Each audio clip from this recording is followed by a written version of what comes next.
Human resources. Let those two words sink in, and I'll say it again. Human resources. We dive into those two words on this episode of The Crude Truth. In 1901, at Spindletop Hill near Beaumont, the future of Texas changed dramatically as, like a fountain of fortune, thousands of barrels of oil burst from the earth towards the sky. Soon, Detroit would be cranking out Model Ts by the millions, and America was on the move, thanks to the black gold being produced in Texas. Now, more than a century later, the vehicles are different, but nothing else has truly changed. Sure, there may be many other alternative energy sources like wind and solar and electric. But let's be honest, America depends on oil and entrepreneurs, and if the USA is truly going to be independent, it has to know the crude truth. This episode is brought to you by LFS Chemistry. We are committed to being good stewards of the environment. We are providing the tools so you can be too. NAPE Expo, where deals happen. Air Compressor Solutions. When everything is on the line, Air Compressor Solutions is the dependable choice to keep commercial business powered up. Sandstone Group. Exec Crew. Elevate your network, elevate your knowledge. Texas Star Alliance. Pecos Country Operating. Fueling our future. Well, thank you again for tuning in for another episode of The Crude Truth. For my friends and family out there that know, there's no secret that at Pecos, we are continuing to scale and grow, and we have a growth plan that's going to take several years. And it's not one of those plans that you just wake up and write down in an hour and you go to town. As in my teaser, I use the word human resources. And that, when you really look at those two words put together, it means a lot more than a department in HR of a company. And backed by popular demand due to so much going on in the world, and we really got a lot of positive feedback because a lot of companies out there are also scaling that nobody talks about. And it's the people that are there, the humans, and how each one of their resources and what they provide and their characteristics that really grow a company and most importantly, grow their profits. So back again, had so much great feedback from our last episode. We brought back Miss Keri Laine of KLES. Keri, how are you? Thank you for having me. I'm doing awesome. Oh my gosh. Well, thank you. And thank you for coming to our Austin location. I know you were here in town with some of your clients that you have. And it was like, oh, let's do this again. Yes. And I use the word human resources, but there's been so much of that in the news lately, as you roll your eyes, since we got a chance to meet in Dallas and just talk about what it is that KLES does. Before we dive into stuff, for those that haven't watched that last episode, what is KLES and who is Keri Laine, real quick? Thank you. So I am a former CHRO, and so that human resources word, there it is again. So I'll tell you a little bit more about what that means later. But I left corporate America to open my own firm, which is KLES, and we work with organizations on structuring to scale, largely around their leadership alignment, communication, figuring out how they can structure their business from a human capital perspective in order to grow, whether it's gaining capital, whether it's going public, whether it's acquiring other organizations. So help them get the frame from a business construct set up as well as the leadership mindset. Right. And there's so much more into that that we've been able to learn and unpack as we've been able to visit. But human resources, for bad reasons, since we had a chance to visit, has been in the news. And the one meme that's just been going around is the Coldplay incident that happened. They called that person a chief something officer, but it was basically the head of human resources, correct? And you wrote a great piece of, if anybody's out there not following her on LinkedIn and all the professional things that Keri does there, it's Keri. We've got her name, I'm sure, at the bottom somewhere here. Please connect with her. You wrote a great piece about that whole scenario on LinkedIn. It got a lot of great feedback on that. Yeah, I think one of the hardest parts for me to watch was, I'm thinking you're in HR, you are the leader of HR, and you have one job to do, and it's not sleep with the CEO, right? Yeah, one job. But in reality, that's, we can say all that facetiously, but in reality, they are the trusted source for people and relationships. Right. And a lot of people in HR have worked very hard to get a seat at the table at a senior level. And I felt like that was going to knock the function back substantially in the minds of other people that don't know yet how far HR has come over many decades working to be able to be a strategic thought partner to the business. And my hope was that in posting what I posted and writing what I wrote was that people don't judge the rest of us that have done it the right way, that have not gone about taking advantage of certain relationships and certain leadership situations. And we've worked really hard to get to that table. And we belong there, so. Yeah, absolutely. And I want to get back to your strategic partnership in a sec. But yeah, absolutely. That's just something that just came out and wow, it spread like wildfire. And we talked about it. And like you just said, the way HR is supposed to be the trusted confidant.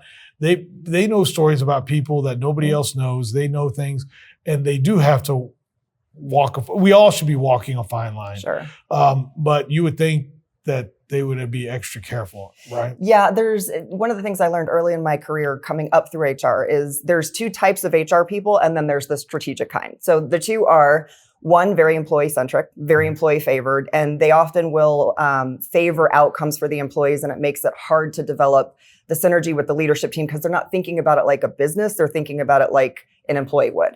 The second kind is they're too leadership focused, and then they lose sight of the employees. So they're too cutthroat, they're too focused on the bottom line, they're not considering all the elements that come with being human capital in an organization, and there's always this divide of perspective. So if somebody has some kind of disciplinary action or there's a strategic training program, they're usually thinking about it employee friendly or leadership friendly.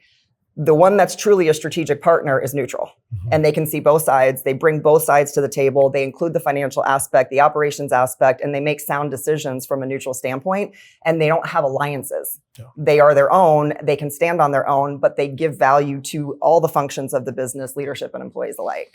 And that was actually going to be my next question, or my buildup was when you mentioned strategic partnership within human resources. And that should really not be a department. That is probably a way of thinking, as you just mentioned, to where it's like you have a strategic partnership within all these individuals and they each bring something to the table. And that's where that strategic partnership would come into play, right? Yeah, absolutely. And if you look back at many, many decades of how people work and the way they work, there's a reason that this function has gone through a very tough journey to get this seat at the table. If you do a decade by decade look back, every decade there has been some kind of economic or global factor that has changed the way people work. Think about 9/11. People, after 9/11, the gig economy was born. And so people started thinking about work differently, how they earned money, having a security nest with a second job was a big part of how people worked. All that to say, the transitioning that HR had to do from, think about it, early compliance, when women went to work, they were balancing diversity and inclusion. Then when tech started to come in and get, we started with email and we started with the computer system. How did they get all of their HR data into computer systems? So they were very administrative decade by decade. And it's only been recently that the thought leadership and the ability to see the organization in totality. So if you think about the HR function, they're the only other one other than the CEO that gets to see and touch and be a part of the entire organization. Right. And so now it's starting to get leveraged more in that way, where they really are the right hand to the business and the finance team and the tech team and the people and the CEO. Right. And so I think having that shared perspective with the CEO or the founder or owner of a business puts them in a unique strategic position to converge with all the functions where that was never really the opportunity or the case before. Right. And that leads me into one of the main reasons why I definitely wanted to ask you to why I asked you to come back on is the framework, is that as these CEOs now have these individuals that are in HR, and I know I'm doing it a disservice when I say HR, okay?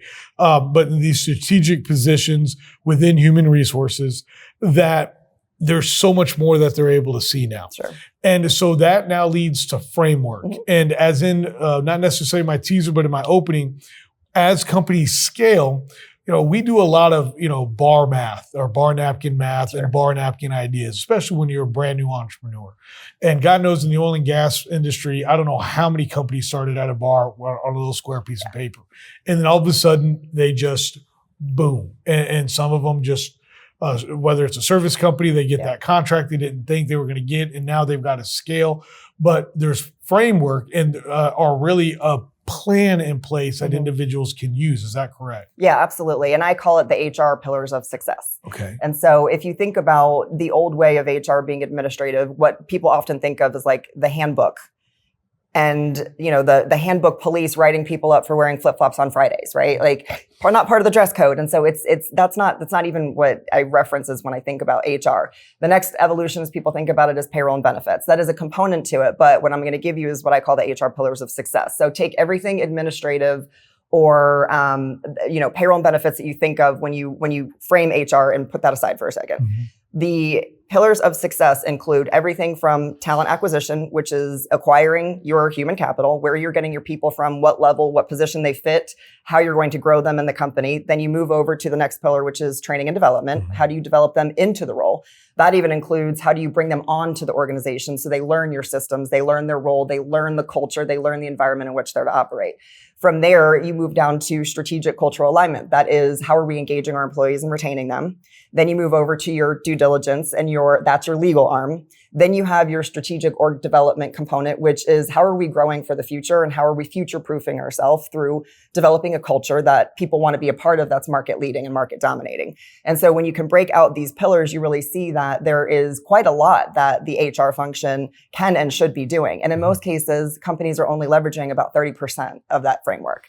And so if you were to do an audit and you were to go look through each pillar, there's probably, 8 to 10 things under, take talent acquisition, for example. There's probably 8 to 10 things in talent acquisition that one person would be doing and contributing to this model. And if you were to audit it among each of the pillars, you would be able to develop a strategy to have a fully functioning HR department. Right. And when you mentioned fully functioning, I am glad how you brought up health benefits, HR part, and the admin part. Mm-hmm. But there is a human aspect to this. And we always hear about companies, we want to invest in our people. We want to do, but who does that? Sure. And it should be human resources, because they're the ones that are there to be there for the employees, right? Yeah. And want to help guide them. They're almost like a counselor in a way, right? They can be, but it's not, we're, as HR professionals, we're not there to make people happy, and we're not there to throw great Christmas parties, right? That's not engagement. Yes. We are there to be able to figure out what is it that people are doing every day? How are they showing up to work? What are their tasks and responsibilities? Does their knowledge and skill set apply and fit to that? Right. And then how do you converge the two so that way you're getting the most performance out of your people? That is when they show up happy. But ultimately, if you are a person that's designing HR programs to make people feel really good, you're sort of missing the mark, because you can't tie ROI to feel good stuff. Right. We want to tie it back to the business and to be able to understand what are the financials. If an HR person knows how the money makes, or how the business makes money, and then how the workflow goes across that to make that impact, that's where they can really figure out, are we putting the right people in the right places at the right level for the right amount? And are we getting the most out of them? Wow. That's a mouthful. Yes. That is a whole lot. But at the end of it, it was, are we getting the most out of our employees, which is what you want. Sure. I know some oil and gas companies, some family offices that have had the same people for 20, 30 years. And they're reinvesting, whether it's through a nice pension plan or just, bringing lunch in for them, and which that's the little things. But it's because they're at least showing that, hey, what are we doing that those employees, and give them even that much more out of them. And also the fact that you guys are looking at it in a way of like, how can we help these individuals? And I think it goes back to one of the old sayings that my father used to, or still tells me, is we want to share and educate our employees with everything they need to do the job. Yep. And if they do it better and better to where they're too good that they want, but if we don't do that and invest in them, they're going to go somewhere else automatically. Right. So it's like, if we invest in them, they learn more, our company gets stronger, and the bottom line gets better. Yes. I think what's also interesting is what I would challenge, and I would ask people to ask of themselves, yes, you want to get the most out of people and you want them in the right role, but do you even know how to define what that role is? It starts there. A lot of times people can't explain what people are supposed to be doing because they haven't taken stock of what are all the functions, roles, and responsibilities. Then you put the person and figure out, does that work? Right? A lot of people will say, well, how do I develop my employees? Well, what is the role you need them to do? Then take stock of their skill set and their contributions and figure out what the gap is. And that's how you figure out what to train them. Wow. But you have to be able to identify that. And a lot of organizations or leaders have a hard time articulating that and taking that assessment. What is each role supposed to do? They'll write a job description, but ultimately that's just a responsibility checklist. It's not inclusive of competencies, which is what are the skills that people need to know, systems that people need to know, KSAs, which is a stack of knowledge, skill, and abilities. So you might be able to know how to do something, but do you know how to do it at a certain level that your company or your project or program requires? So there's gaps among what we contribute as employees and what the organization needs for everybody. And can you say that one more time? KSAs or what? KSAs, knowledge, skills, and abilities. And the way I describe that is an analogy. If I have a recipe, I am following a checklist. I know enough about how to follow a checklist to bake a cake. Right? That's knowledge. I know how to get the recipe and I know how to go to the grocery store and okay, I can put the cake together. But I want to take that to the skill level. Now I'm in my house. I still might need the recipe, but I'm missing an ingredient or two. I can kind of figure out how to finagle it. Like I have enough to be able to say, okay, my skill in baking a cake is advanced. So I can sort of bake something that still tastes good without all the perfect ingredients. Ability is I don't need the recipe and I'm going to bake the best cake with whatever's in my kitchen because I know how it all works together. It becomes more intuitive. It becomes more wisdom. It comes from experience. And so the ability for me to bake a cake without like needing that recipe or needing that checklist is because I've inherently grown and evolved through my use of the skills. Wow. That's huge. KSAs. I like that. Knowledge, skills, and abilities. And I'm sure a lot of y'all have probably heard that before. When it comes to framework, okay. I kind of asked you this last time, but I want to kind of go into more detail. We've got a service company or an oil and gas company that just all of a sudden got more production and they have to grow. How are you coming into there? Like they watch this and like, okay, Keri and her team, Dean, shout out to Dean. I got a chance to meet a great guy. What are you coming in and what's like, what are you going to do? Like what's going to happen? So we would originally go in and look for the 3 to 5 year financial plan. Okay. And most people wouldn't think that if you're talking about talent and human capital that you're starting with the financials, but you have to. You have to understand what the goals are for each year, what the milestones are, how they make their money, how their employees are incentivized. And that's really where you start. And you back into your talent from there. So the financial goals ties directly to a need for headcount. So you have a current org chart that looks a certain way, and then you have a future-based org chart. So that is your leadership team structure, the departments underneath them, so a functional chart, but then how many people do you need to be able to execute to meet that financial plan? What are their roles? There's a gap between current state and future state. We want to know what that gap is, what those roles are, and then that's where you start to figure out, now what is my recruiting plan? How do I back into recruiting? When do I need to start recruiting in our industry? When do I need to start developing those relationships to bring people in on time? So that way we can hit the targets for that financial year. There's nothing worse than a company that has a great plan, doesn't think about recruiting, and then all of a sudden they're behind because they can't get people in for 6 months or train for 6 months. Right. They're already a year behind like that.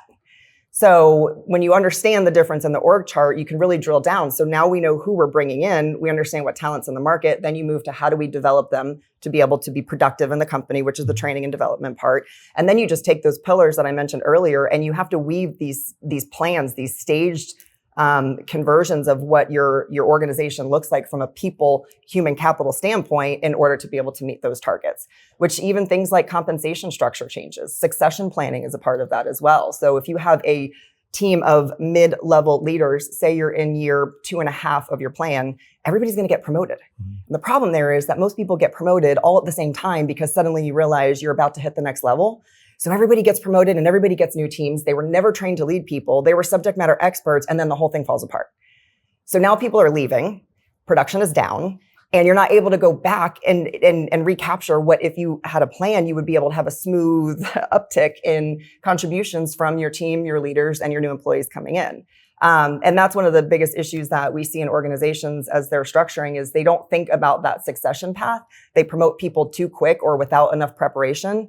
And when they bring in new employees, that leadership team is not ready. Oh, wow. And so it falls apart. And so if you can think about these things in a path that coincides with the financial targets, you're then able to contribute from your human capital in a way that's more of a return on investment than a cost center.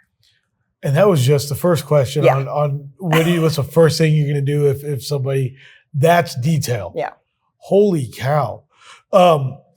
What are sometimes when you do get people that come in and are not, when you go in, what are some of the reactions that you get, like just in general from some of the guys that are the companies that have already signed you, dotted line, the whole nine, and like, are you getting the woes or like, wow? It depends on who brings us in. Okay. So sometimes we'll get brought in by a board. Okay. Sometimes we'll get brought in by the owner or the C-suite. Sometimes we'll get brought in by HR. And every one of them has a different perspective. Mm-hmm. If we're brought in by HR, our role and goal is to be able to try to demonstrate value to the C-suite that HR should be the strategic as we're helping their HR function. And that's usually an uphill battle because they already have preconceived notions that we're not strategic, we're just payroll and benefits. So we've got a big boulder to roll uphill to prove that this is a plan that is strategically going to benefit everybody. Yeah. If we're brought in by the board, we're sometimes rejected because it feels forced, right? And so a lot of our early entry engagement is really building relationships with all of the constituents and stakeholders. So we have to be able to understand what's going on in the world of HR, where it stands today and how to support that HR function and leader. We have to understand where the CEO and COO is at to be able to build that relationship, gain trust and credibility. And we have to be able to work with the board to be able to say, we're going to deliver you the results that you need as investors. So, wow. Yeah. There is so much more to this than what meets the eye, Keri. When everything's said and done, okay, as we've highlighted before, you've taken companies from 100 people to 4,000 people. You've dealt with PR issues. You've dealt with CEOs that were adults, and you've dealt with CEOs that were children. You're an entrepreneur yourself. After just listing off all those things, what is one thing that has surprised you in your entrepreneurial journey while doing this and trying to focus on HR as your own business? I think the biggest surprise, and honestly the purpose and reason I started KLES, was people are what make up an organization, but people in general in an organization are the last to be thought of. There's so much work and diligence around the financials or the operational plan or the technology or the product design, and there's not enough conversation about the people doing the work to execute. And so I think that is a miss that organizations often overlook or just assume or take for granted. And what happens in those situations is investment deals go wrong, companies implode. Some of them have gone bankrupt, which stories for another time, and maybe a cocktail or two. But if you overlook that people element, what happens is it creeps up and it comes up behind you, and it's too late, and it's usually in a negative way. And so what I would love to be able to help organizations do, but what I think would help make them more successful sooner, is to think of that people aspect of their business first. And I have a story if I can go on for a minute. Please. So there is an example that I have of a company that was in the warehouse space. They were launching new warehouses all over the country. And so blue collar workers, right? There was some tech involved and some other, specialty positions. But point being, they needed to build, start, and staff about 130 people per location at various levels, management all the way down. Their real estate arm, which is out of their financial arm, would select the buildings where the location where these facilities would be. There was one in Atlanta, and the problem was that there was also an Amazon distribution center right across the street. Okay. That was a known name compared to the company that was just starting up that nobody knew. They also had deeper pockets. They had a great established work culture. And so you can imagine the recruiting error for us to be able to staff that many people when Amazon was across the street. This whole company didn't fail because they were competing with Amazon. The one thing that they missed was, how do people in Atlanta get to work? It's a city where people use a lot of public transit. The location where they picked the warehouse was too far for public transit. Oh. Amazon was able to have buses that could take people because of their deeper pockets, Yeah. but we did not have that as a startup company. And so when you don't look at the real estate paired with the recruitment, there's a huge miss. We couldn't staff the building. We couldn't then meet production demands. We then therefore didn't meet the yearly plan. Right. And so that's one example of, you have to balance the real estate decision with who's going in the building, where do they come from, how do they get there? Not only are they the right talent to do the job, but if nobody can drive to work, I mean, they even thought about things like carpooling, but if one driver was sick, you've got a team of 5 that are out. Yeah. Right. So there's a lot of different things to think through. And if HR was more of a strategic consideration in the beginning, when they said they were building 10 different locations across the country, HR would have been able to bring these things to light to be thought of and considered before it was too late. Wow. Yeah. That's a story. And there's a lot to unpack there. Yeah. What a way not to look at the future. That goes back to the framework and going through all the pillars that you talk about it. Because if you did that, you would have been able to touch on that and assist. Yes. Even compensation. So I think about as companies grow, say you're at 100 and you're going to 500. Between that time period, you are promoting managers. Say you've got that plan right. Well, then all of a sudden, what about your incentive plan? You've budgeted for a certain amount of payroll and compensation as a part of your P&L. But as the company grows and you manage more managers, the management incentive line item should increase. Are you thinking of that? And is it the right incentive structure that gets the right behavior out of your production team, out of your new line level managers? And so if you're not thinking about compensation increases, incentive program changes from a strategic standpoint, you get to this point where you're 500 people and you can't hold them because you haven't planned financially for the increase in salary. Right. And so if that is not a conversation that happens a year or two ahead with your strategic HR partner, you're now stuck with either forcing the hand of having raises come, or they drip very small 2% raises or cost of living raises and expect that people are going to be okay with that. But reality is they didn't budget for it. What are they supposed to do? Right. And so I think that if you're able to think these things through in that step cycle of we're going to be 500, this time with this amount of revenue, what are all the things that we need to consider?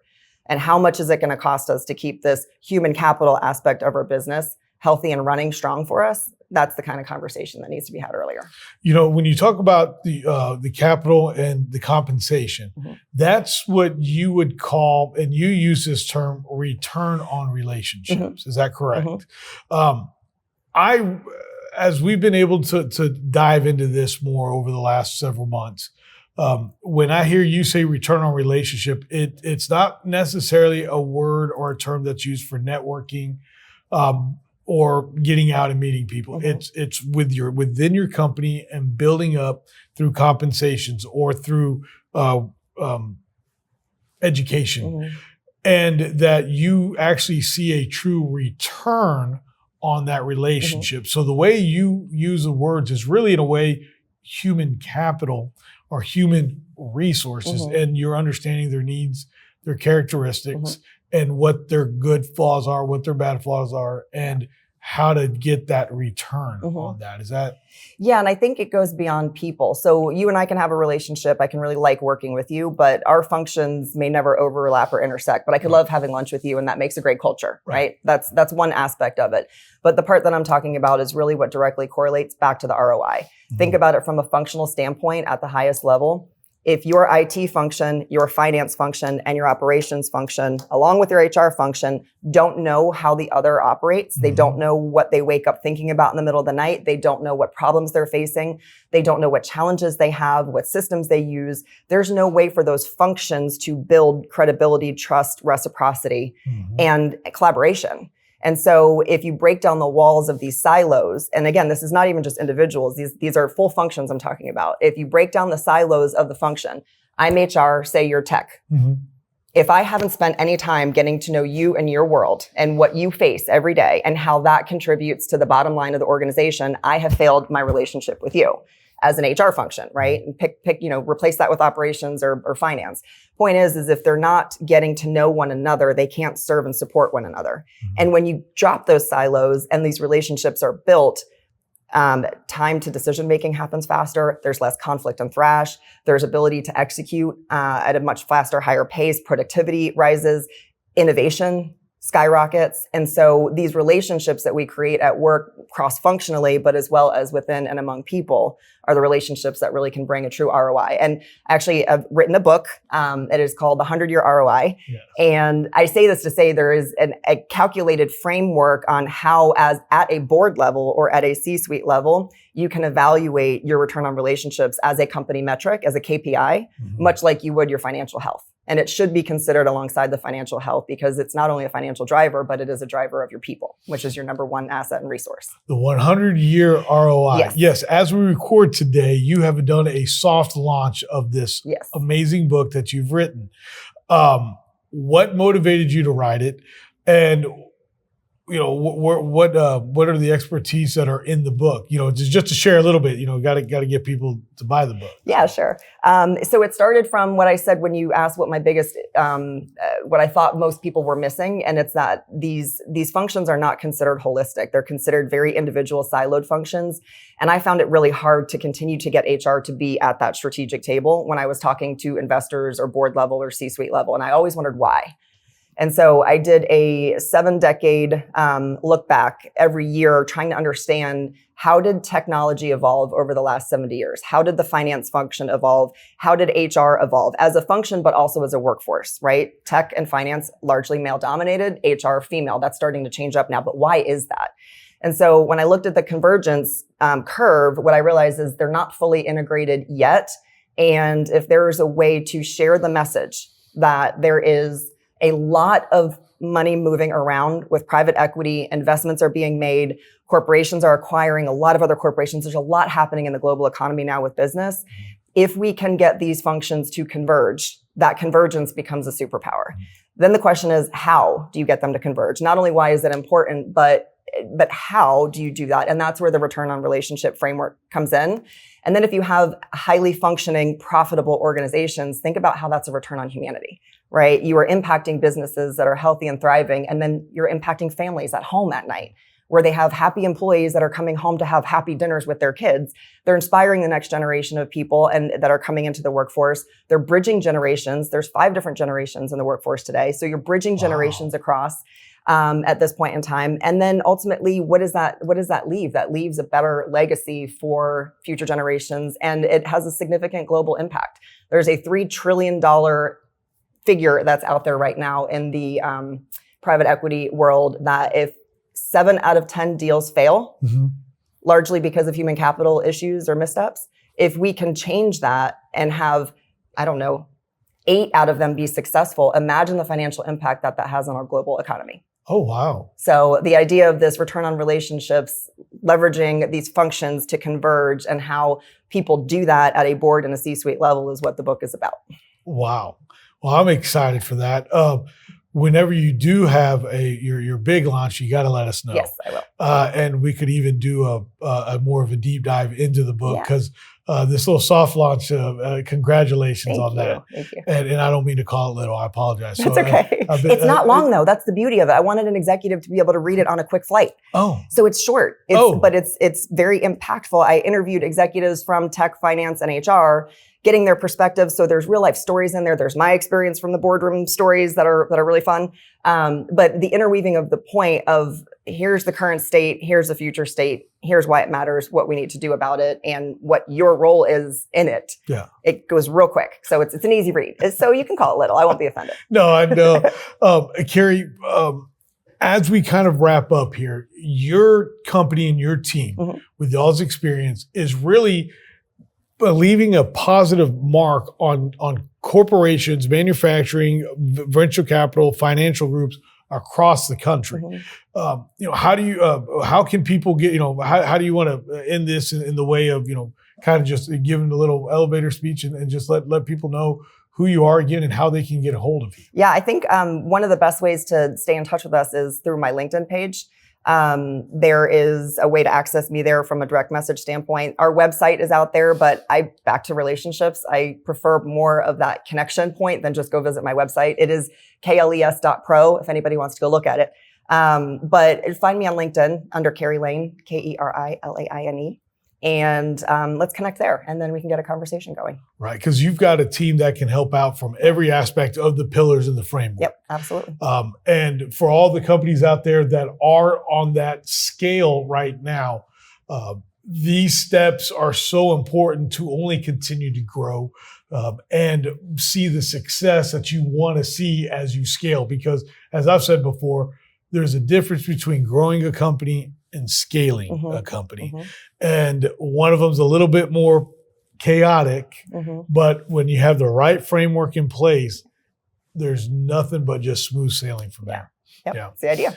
Oh my gosh. Well, Keri, I cannot thank you enough for coming back on the show. Yeah. I cannot wait to read your book. I can't wait to actually have you come back on and we'll have a copy and be able to talk about the book in detail after you have your official launch. And thank you for coming to the great state of Texas. Thank you for having me. I appreciate it. It's been fun. Yes. Thanks. And to everybody out there, again, that's Keri Laine, KLES.pro. If y'all have any questions, reach out to her, reach out to us. We'd be more than happy to get you guys in contact. And as always, we want to thank you for tuning in for another episode of The Crude Truth. We'll see you next time. Again, The Crude Truth would like to thank today's sponsors: LFS Chemistry, NAPE Expo, Air Compressor Solutions, Sandstone Group, Exec Crew, Texas Star Alliance, Pecos Country Operating, and Real News Communication Network. The easiest way to start your own podcast and TV show? Real News Communications Network. Stand out from your competition. Produce streams of high-quality social media content. Become a thought leader in your industry. With RNCN, you get to be the host. We handle everything else. Tour one of our 3 locations in Dallas, Fort Worth, and the Colony. Call 972-402-6333 or visit launchashow.com to find out more.